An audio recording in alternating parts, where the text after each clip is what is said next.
Consiflado, acaba carvari, sumakunong fado, o fikuti dare.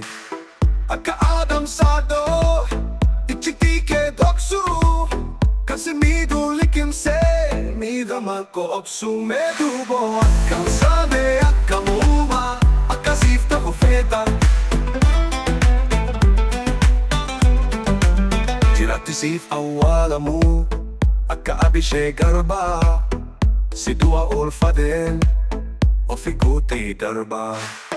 Pagkaketti darbe, o fikosif churu, muti si godate, tesi sesi soru medubo. Akkam sabe, akkam uma, akasifta ko FEETA.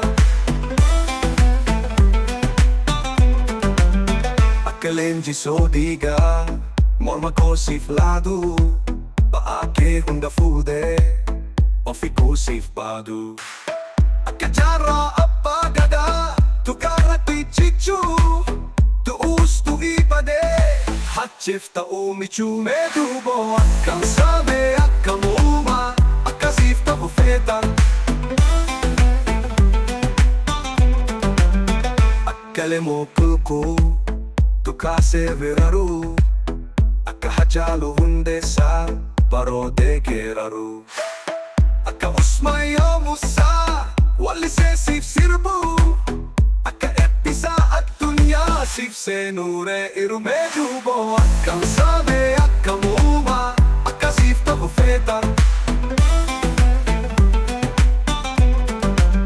Akka Abubakar Musa, pinesa nyadamu, dalo taf tunggota o fikuti damu. Akka mammo mazamir, sif jecha fannifamu, akka episati sif tuwe, la farra harkifamu medubo. Akkam sabe, akkam uma, akasifta ko FEETA. Akka abdi ko fe, wala lo sif hiru, akka dadi galang, komofta utiru. Akabaro tungsa, sumagchachatu, akahachaluko, akaketi falme, duwe bollabu.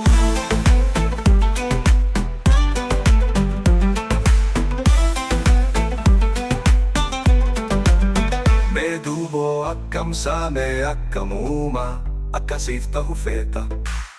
Akahayle fida, hakakesif baru, akatate biru, taloto ko karu. Akawako kutu, kabrumma dide ka u, akalaga sawagi, sif tu darata u medubo.